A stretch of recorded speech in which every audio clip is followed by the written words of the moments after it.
This sounds strange, but if you are making YouTube videos, do not tell anyone about it. I mean, no one, because over the past few years, I have helped YouTubers grow their channels and business to the level they did not think was possible. And I realized that most successful YouTubers and YouTube business owners are the ones who tell no one about their channels because it helps them from making these four important mistakes. The last mistake is the one that I personally made. Also, there is a gift for you in the middle of this video. You'll see it. So the first mistake is that no one freaking cares. Imagine if you invited someone to your house and they walked in and said, "Nice place. Did you just put the nail in the wood?" You would think they were insane, right? Because building a house takes planning, skill, sweat, and about 1,000 decisions that nobody really sees what's going on in your mind. And that's exactly how people treat YouTube. They see the first 10-minute video and they think, oh, you just point a camera at you and talk about it.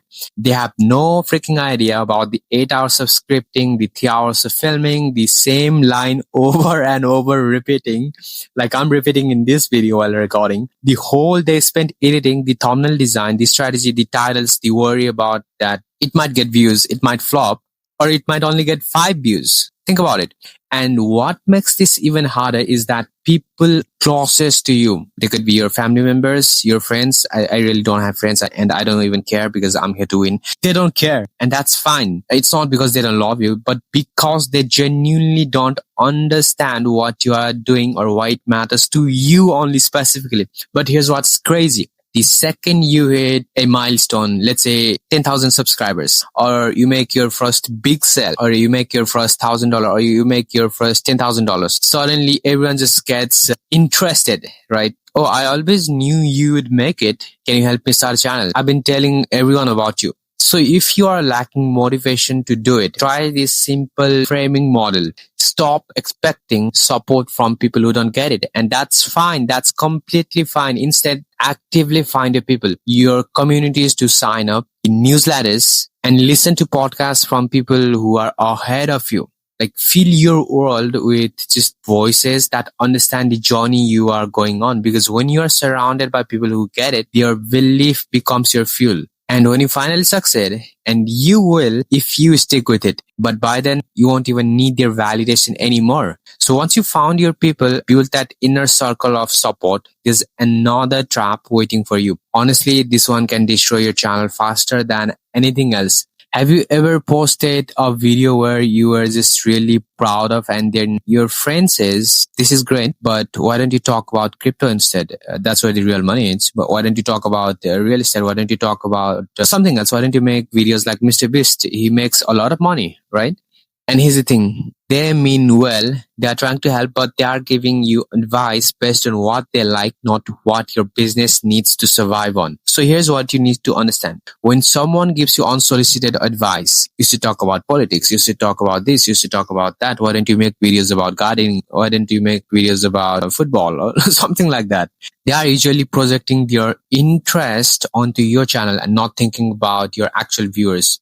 And if you follow that advice, you just confuse the algorithm, you confuse your audience too, and it will destroy your channels. Finally, it will destroy your channel's momentum. So what you do instead, it's simple. You just make decisions based on data, not the opinions of others. If someone says you should add background music, you just don't add it right then and there. You test it. You look at your data. You look at whether it actually needs the music or not, whether it actually drives more sign-up sales or not. Because the truth is, your vision is your compass, not the opinions of people who are not your target audience and are not your client avatars. Now, even if you ignore all that bad advice and stay focused, there's this subtle mistake almost every YouTube business owner makes, which is killing their growth without realizing. And it usually starts with your friends trying to help.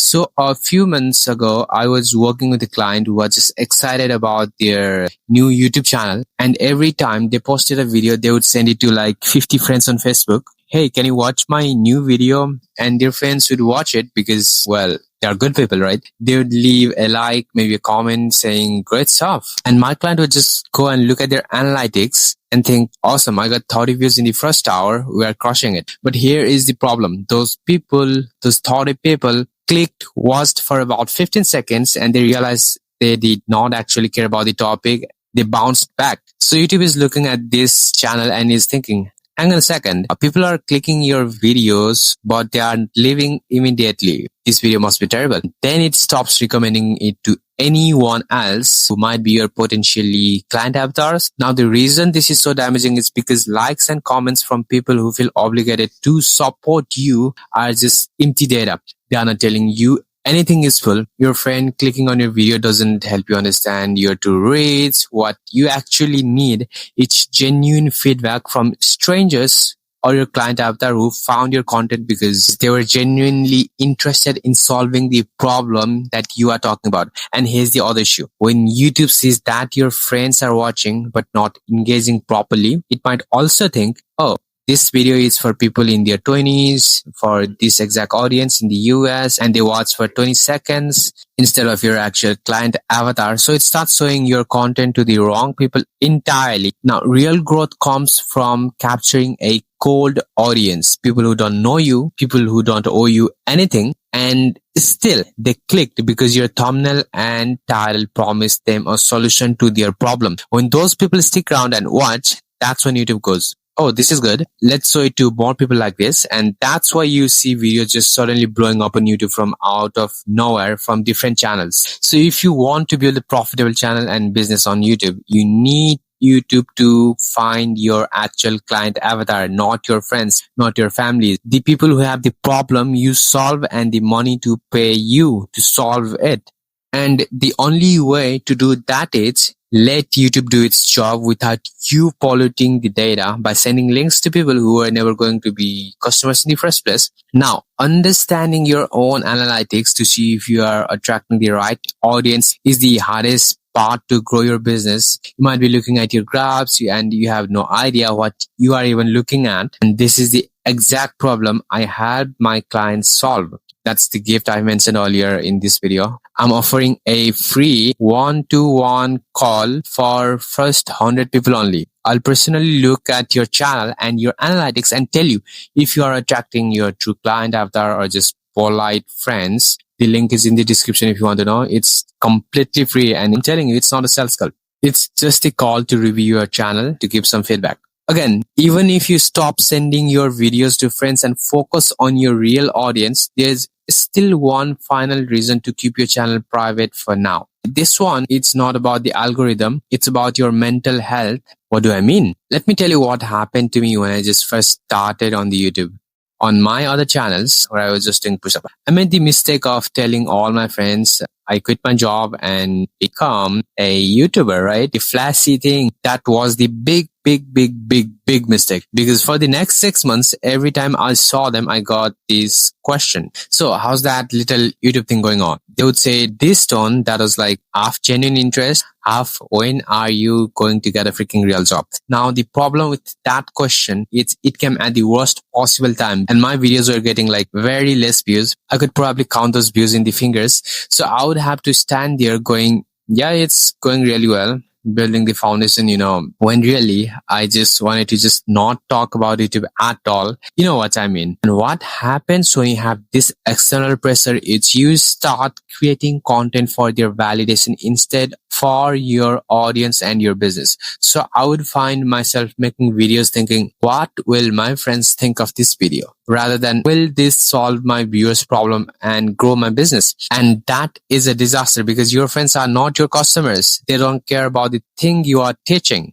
They just want to see you succeed so they can brag and tell other people that they know a guy or YouTuber or successful business guy, whoever it is, right? They just want to brag about that. That's all they care. But here's the thing. If a video flops and nobody is watching, it's just between you and the internet. There's no awkward questions. There's no explaining. You can just go, all right, that did not work out. Let me try something else. and you just move on from there on. That is the exact beauty of stealth mode. It protects your mental health and your motivation because you are not carrying the weight of everyone's expectations on your shoulders. And failing is critical when you are just starting out because you must fail as fast as you can to learn what works for you. But when your friend is asking you why your videos only got 10 views at Sunday roast, it makes you want to quit YouTube. So stealth mode allows you to build a foundation without the weight of external expectations and external pressures. Once you have got the proof that this thing works, then you can tell other people.